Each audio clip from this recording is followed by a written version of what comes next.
हरियाणा की हर अपडेट के लिए बेल आइकन दबाएं और सब्सक्राइब करें STV हरियाणा न्यूज। नमस्कार, आपका जिला आपकी खबर में आपका स्वागत है। आपके साथ मैं हूं खालिद हसन। सबसे पहले खबर की शुरुआत करेंगे। टिकरी बॉर्डर पर किसानों की भूख हड़ताल जारी है। रोजाना 11 किसान भूख हड़ताल पर बैठ रहे हैं। वहीं टिकरी बॉर्डर पर एक किसान हल लेकर टिकरी बॉर्डर पर पहुंचा। किसान अपने कंधे पर हल लेकर दादरी के शहीद स्टेडियम से टिकरी बॉर्डर तक 100 किलोमीटर से ज्यादा की पैदल यात्रा कर यहां पहुंचा। किसान संजीव का कहना है कि वो किसानों के समर्थन में इस हल यात्रा को लेकर निकला है। इस दौरान उन्होंने पीएम मोदी से अपील की कि वो जल्द किसानों की समस्या का समाधान निकालें। वहीं किसानों का कहना है कि वो तय कार्यक्रम के मुताबिक 30 दिसंबर को ट्रैक्टर रैली निकालेंगे।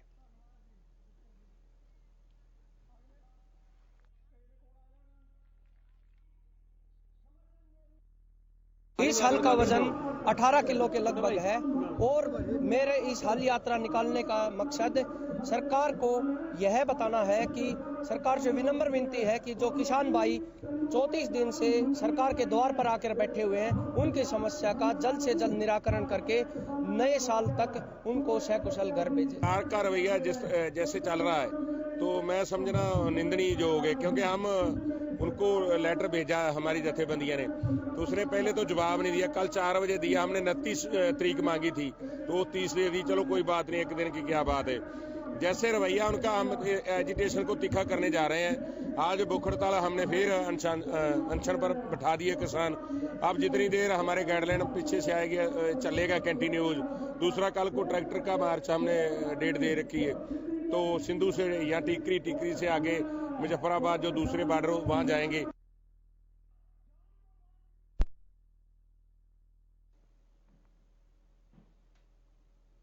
किसान नेता राकेश टिकैत मंगलवार को टिकरी बॉर्डर पहुंचे। इस दौरान राकेश टिकैत ने मंच से ऐलान किया कि 26 जनवरी को किसान परेड में हिस्सा लेंगे।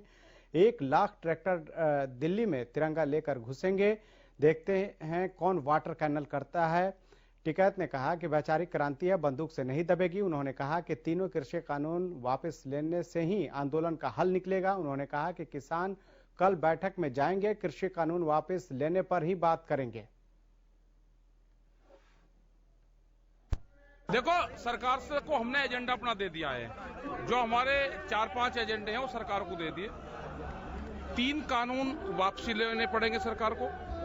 MSP पे कानून बनाना पड़ेगा। स्वामीनाथन कमेटी की रिपोर्ट को लागू करना पड़ेगा। जो NGT का कानून है जिसमें पुराने 10 साल पुराने ट्रैक्टर है ये है। और बहुत मसले हैं, लेकिन जो पहला बैरिकेटिंग है दिल्ली में घुसने का, पहला बैरिकेटिंग तोड़ना पड़ेगा। वो है 3 कानून सर। इनके वापसी के बगैर कोई रास्ता नहीं है। कृषि कानूनों को लेकर किसानों का धरना जारी है। वहीं केंद्र सरकार से कृषि कानूनों को वापस करने की मांग को लेकर किसान दिल्ली के चारों तरफ घेरे हुए हैं। किसान नेताओं और सरकार के बीच अभी तक वार्ता सफल नहीं होने के कारण किसानों ने अपना आंदोलन और तेज करने का फैसला लिया है। वहीं अब किसान 31 दिसंबर को KMP पर कई किलोमीटर लंबा किसान मार्च निकालेंगे। सोमवार को गोहाना में भारतीय किसान यूनियन के प्रदेश उपाध्यक्ष सत्यवान नरवाल ने इस किसान मार्च को सफल बनाने के लिए किसानों, मजदूरों, व्यापारियों से बढ़ चढ़कर हिस्सा लेने की अपील की है।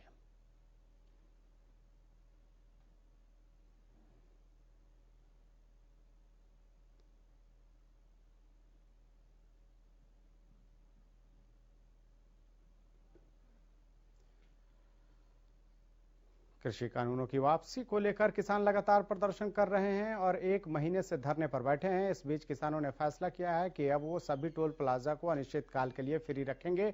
इसी के मद्देनजर किसानों ने हिसार के बिचपड़ी टोल प्लाजा को फ्री किया। किसान 24 घंटे टोल पर मॉनिटरिंग कर रहे हैं। वहीं NH 52 पर मौजूद चौधरी वास टोल को भी किसानों ने अनिश्चितकाल के लिए फ्री कराया। वाहनों से किसी प्रकार का टोल न वसूला जाए, इसके लिए किसान टोल प्लाजा पर डटे हुए हैं। बता दें कि पहले टोल को 3 दिन के लिए फ्री किया गया था, जिसके बाद अब किसानों ने टोल को अनिश्चितकाल के लिए फ्री किया है। किसानों का कहना है कि जब तक सरकार तीनों कृषि कानून वापस नहीं लेती तब तक हम सभी टोल को अनिश्चितकाल के लिए फ्री रखेंगे और टोल बूथों पर धरना देंगे।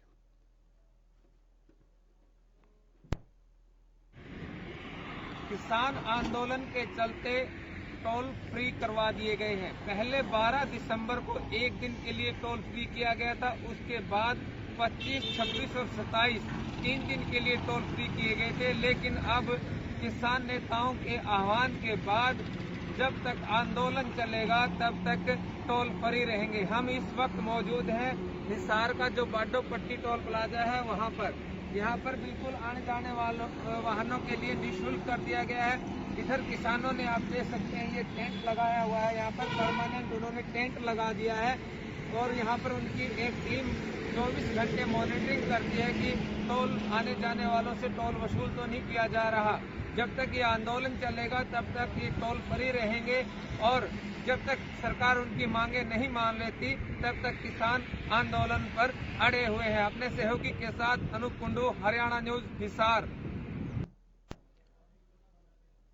वहीं बुधवार को सरकार और किसानों के बीच होने वाली बैठक को लेकर राज्यसभा सांसद दीपेंद्र हुड्डा ने बुधवार की बातचीत में सरकार को अपना हट छोड़कर किसानों की बातों को मानना चाहिए। उन्होंने कहा सरकार को ये सोचना चाहिए कि कितने दिनों से किसान धरने पर बैठे हुए हैं और सरकार को 30 दिसंबर की वार्ता में किसानों की मांगों को पूरी तरह से मानना चाहिए। वहीं संसद के शीतकालीन सत्र को रद्द किए जाने को लेकर दीपेंद्र हुड्डा ने कहा कि सरकार संसद को चलाना नहीं चाहती है। संसद पर सरकार ताला लगा रखा है। संसद को मानो कोरोना हो गया है।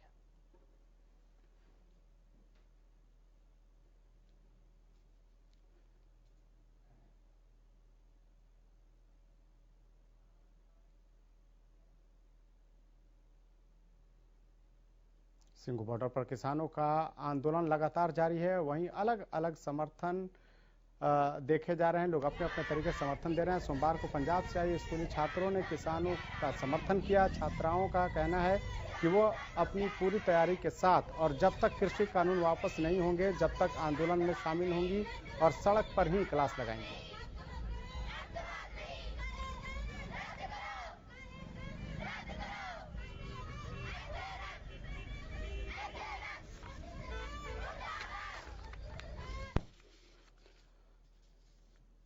सिरसा विधायक और हरियाणा लोकहित पार्टी के अध्यक्ष गोपाल कांडा के जन्म दिवस पर जिड़ माता के मंगल पाठ का आयोजन किया गया। सोमवार रात सिरसा के रानिया रोड के अलख निरंजन भवन तारकेश्वर धाम में जिड़ माता का मंगल पाठ और सहभोज का आयोजन किया गया। इस मौके पर लोगों ने जिड़ माता का मंगल पाठ कर गोपाल कांडा की दीर्घायु की मंगल कामना की। आए हुए समर्थकों ने कांडा बंधुओं से मुलाकात की और उन्हें जन्मदिन की शुभकामनाएं दी। आदि शक्ति जिण माता का दरबार भव्य रूप से सजाया गया था, जबकि श्री जिण माता प्रचार संगठन सोनीपत से पधारे आशीष जायसवाल, दीपक मित्तल, बेबी याक्षी और साथियों ने माता का गुणगान किया।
उधर नगर निगम चुनाव को लेकर कल यानी बुधवार को वोटों की गिनती है। कल की मतगणना के लिए प्रशासन ने पूरी तैयारी कर ली है। वोटों की गिनती सुबह 8 बजे से शुरू होगी।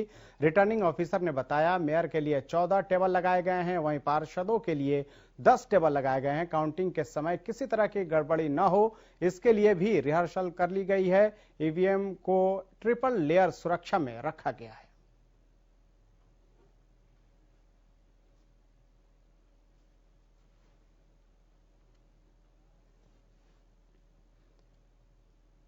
प्रदेश में हुए निकाय चुनाव के लिए 30 दिसंबर को वोटों की गिनती होगी, जिसके लिए प्रशासन ने पूरी तैयारी कर ली है।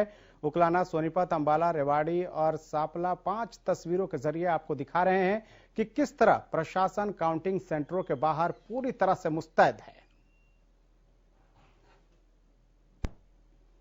इस वक्त हम मौजूद हैं जहां पर कल नगर निगम की जो काउंटिंग सेंटर है वहीं पर मौजूद हैं। आपको दिखा दें, यहां पर पुलिस बिल्कुल तैनात है, यहां पर सीसीटीवी कैमरे हैं, ड्यूटी मजिस्ट्रेट हैं। उनसे जान लेते हैं, उनसे बातचीत करते हैं कि यहां पर किस तरह की सुरक्षा है और क्या कुछ जानकारी है। जी, मैं यहाँ ड्यूटी मजिस्ट्रेट की ड्यूटी पर हूँ और मेरे यहाँ पुलिस प्रशासन का बहुत अच्छा प्रबंध है। कोई शरारती तत्व यहाँ पर कोई इंटरफेयर ना करे, उसके लिए पुलिस का बहुत अच्छा प्रबंध है।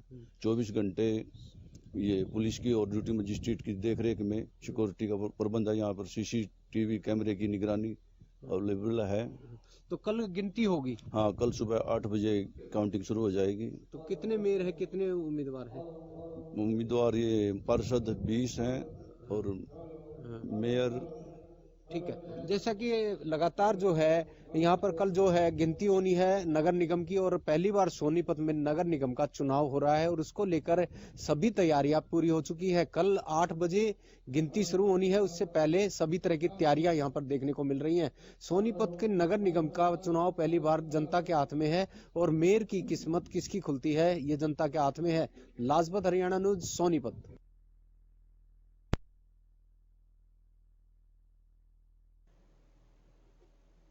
गोहाना की नई अनाज मंडी में चलाया जा रहा अटल किसान मजदूर कैंटीन लोगों के लिए वरदान साबित हो रही है। सरकार की ओर से चलाई जा रही इस कैंटीन से जरूरतमंदों को कम दामों में भरपेट खाना मिलने के साथ साथ महिलाओं को भी रोजगार मिल रहा है।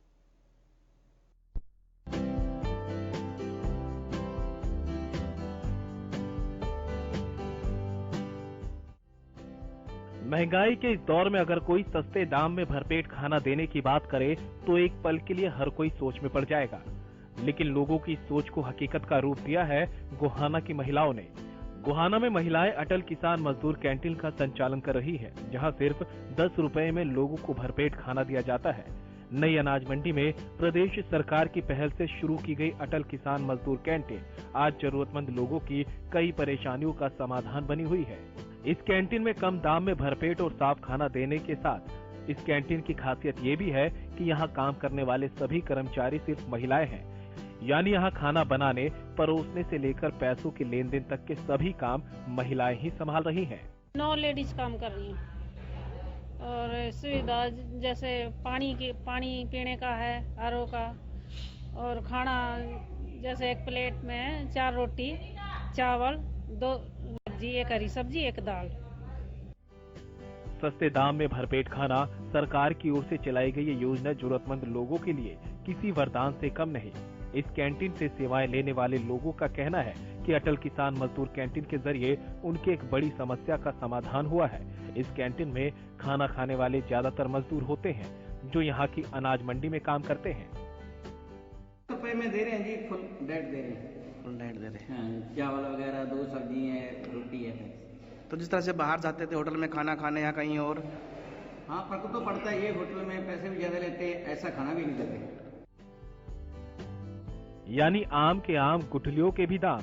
इस कैंटीन के जरिए जरूरतमंदों के लिए सस्ते में पेट भर खाना तो मिल ही रहा है, साथ ही महिलाओं को भी रोजगार मिला है। अटल किसान मजदूर कैंटीन में मिले रोजगार के बाद लोगों की आर्थिक दशा में भी सुधार हो रहा है। तो वहीं दूसरी ओर इस कदम से समाज में महिलाओं को सम्मान देने का काम किया गया है। तो सरकार ने मतलब बहुत अच्छा काम करा, तो इतनी महिलाओं को काम मिला है हमारे को। भैया हम उनका बहुत बहुत धन्यवाद करते हैं जिसने हमको काम दिया है। तो बेरोजगार थी, घर में काम नहीं था कोई, तो रोजगार मिल गया जी। सरकार की इस योजना से समाज के उन लोगों का कल्याण हो रहा है जिन्हें आगे बढ़ने के लिए किसी सहारे की जरूरत थी। सस्ते दाम में भरपेट खाना मिलने से यहाँ मजदूरों की बचत हो रही है, तो वहीं दूसरी ओर महिलाओं को रोजगार मिलने से आर्थिक और सामाजिक दशा में सुधार हो रहा है। हरियाणा न्यूज के लिए गोहाना से नवीन जिंदल की रिपोर्ट।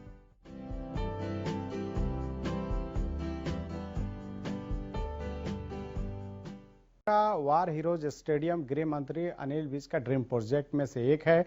अनिल विज के प्रयास से ही इस स्टेडियम को अंतर्राष्ट्रीय स्तर का बनाया जा रहा है।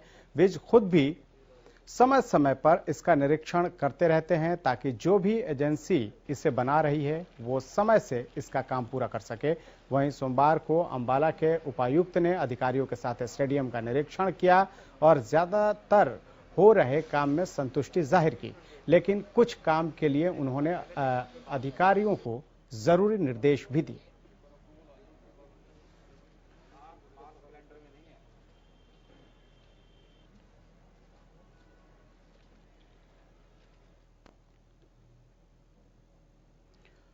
फरीदाबाद में एक दिल दहला देने वाला मामला सामने आया है। जिले के सेक्टर 88 में एक कार में आग लगने से 67 साल के बुजुर्ग की दर्दनाक मौत हो गई। आसपास के लोगों ने कार में लगी आग को बुझाने की कोशिश की, लेकिन आग इतनी भीषण थी कि देखते ही देखते कार आग के चपेट में आ गई, जिसके बाद फायर ब्रिगेड और स्थानीय पुलिस को सूचना की जानकारी दी गई। सूचना मिलने के बाद फायर ब्रिगेड की गाड़ी और स्थानीय पुलिस मौके पर पहुंची और आग पर काबू पाया, जिसके बाद पुलिस को कार में एक जला हुआ शव बरामद हुआ। वहीं पुलिस की माने तो बुजुर्ग ने कार में खुदकुशी की है। बुजुर्ग ने खुदकुशी से पहले घर पर एक सुसाइड नोट छोड़ा था, जिसमें उन्होंने लिखा था कि वो किसी बीमारी से परेशान हैं, जिसके चलते वो ये कदम उठा रहे हैं। आज एक I-10 गाड़ी में आग लगी थी सेक्टर 85 में, जिसमें एक बुजुर्ग सुरेश नाम के हैं जिनकी डेथ हो गई है।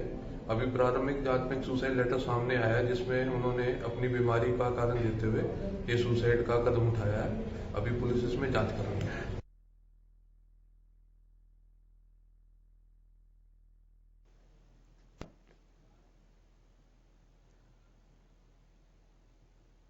हिसार में हरियाणा कृषि विश्वविद्यालय के गेट नंबर 1 के राज्य स्तर के खिलाड़ी राजेश उर्फ काचर की उसके दोस्त ने ही गोली मारकर हत्या कर दी। हत्या का आरोप राजेश के दोस्त धनंजय पर लगा है, जो साल 2018 में मेयर पद का चुनाव भी लड़ चुका है। घटना की सूचना मिलने पर पुलिस के आला अधिकारी टीम सहित मौके पर पहुंचे। पुलिस ने सीन ऑफ क्राइम्स की टीम को भी बुलाया मौके पर, जिसके बाद वारदात स्थल से 3 खोल बरामद किए गए हैं। बताया जा रहा है कि आरोपी अपने एक और साथी के साथ आया और राजेश को काम के बहाने बुलाकर ले गया। मौका मिलते ही उसने राजेश पर गोलियां दाग दी और वहां से फरार हो गया। गोली लगने से घायल हुए राजेश को अस्पताल पहुंचाया गया, जहां डॉक्टरों ने उसे मृत घोषित कर दिया। बहरहाल पुलिस ने मामला दर्ज करते हुए जांच शुरू कर दी है।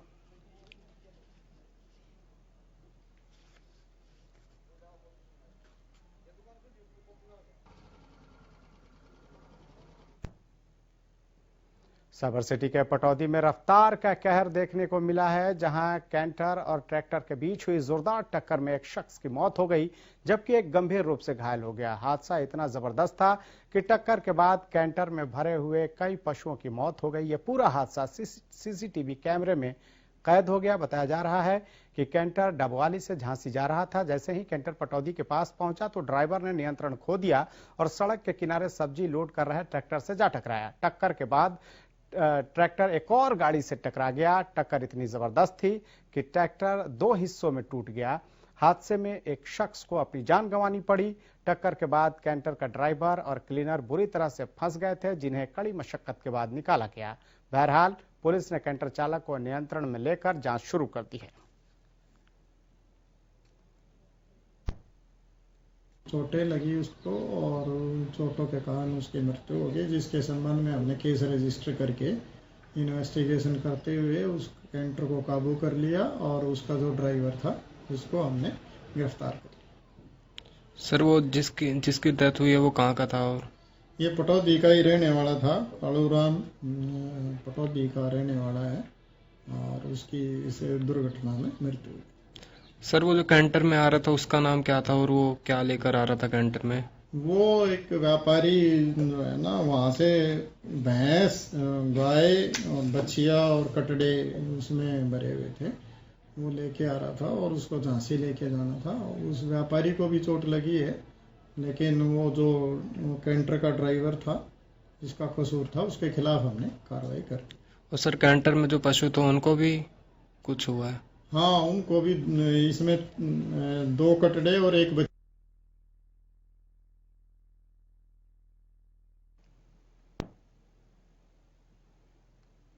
उधर पानीपत के सिंगला मार्केट में शातिर ठगों ने एक ज्वेलर्स को 48,000 की चपत लगा दी। दरअसल ज्वेलर्स की दुकान में एक महिला और एक पुरुष अंगूठी खरीदने आए, जहां से दोनों ठगों ने 2 अंगूठी ली। ठग ने फर्जी ऑनलाइन मैसेज दिखाकर रफूचक्कर हो गए। सूचना पाकर मौके पर पहुंची पुलिस ने दुकान में लगे सीसीटीवी फुटेज की मदद से ठगों की तलाश शुरू कर दी है।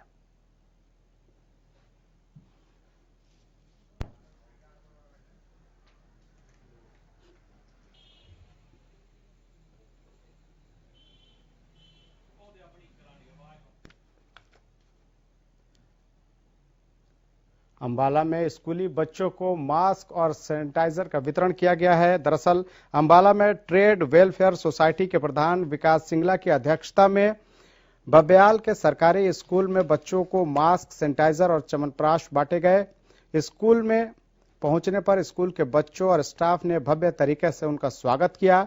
उनके स्वागत में स्कूल के बच्चों ने सांस्कृतिक नृत्य प्रस्तुत किए, जिसने वहां बैठे सभी लोगों का मन मोह लिया। इस मौके पर विकास सिंगला ने बच्चों को संबोधित किया और बच्चों को आगे बढ़ने की प्रेरणा दी। ट्रेडर वेलफेयर सोसाइटी के प्रधान विकास सिंगला ने कहा कि हमारी टीम समाज सेवा करने के लिए पूरी तरह से एक्टिव है। उन्होंने हर स्कूल में जाकर उनकी जरूरतों को पूरा करने का बीड़ा उठाया है, जो वो लगातार कर भी रहे हैं। उन्होंने समाज की सभी संस्थाओं को इसमें आगे आने की अपील की है। तो वहीं स्कूल के प्रधानाचार्य ने विकास सिंगला समेत पूरी ट्रेड वेलफेयर सोसाइटी का स्कूल आने पर आभार जताया। गौरतलब है कि अंबाला कैंट की ट्रेडर वेलफेयर सोसाइटी हमेशा ही समाज सेवा का कार्य निरंतर कर रही है। पूरी तरह से एक्टिव हैं और समाज के अंदर कार्य करने के लिए हमेशा तत्पर हैं। तो मैंने पहले भी एक बात बोली थी कि मैं हर स्कूल के अंदर जाऊंगा और जो भी जरूरत होगी उसको पूरा करेंगे, चाहे किसी बच्चे की फीस हो, चाहे किसी बच्चे को ट्यूशन की जरूरत है, चाहे किसी को एजुकेशन के लिए बुक्स की जरूरत है। तो हम ये चीज़ का हमने बीड़ा उठाया है और अब स्कूलों के अंदर दोबारा से एक्टिविटी भी शुरू हो चुकी है। आज हमने यहाँ पर 250 के करीब यहाँ पर च्यवनप्राश, सैनिटाइजर और मास्क का वितरण करा है और एक कोरोना महामारी से बचने के लिए हमने ये आयोजन करा था। प्रधानाचार्य राजकीय वरिष्ठ माध्यमिक विद्यालय बब्याल तहे दिल से श्री विकास सिंगला जी का विद्यालय में आने पर बहुत बहुत आभार प्रकट करता हूं। कीमती समय में से कुछ समय इस विद्यालय को दिया है और गवर्नमेंट स्कूल्स के बच्चों के बारे में सोचा है। मैं मानता हूं कि बहुत नेक सोच है और जो रास्ता इन्होंने चुना है समाज कल्याण का, इस राह में हम इनके साथ जब भी जहां भी हमारी जरूरत इनको पड़ेगी तो एक कॉल पे हम हमेशा इनके साथ खड़े मिलेंगे, क्योंकि धन संपदा सुख समृद्धि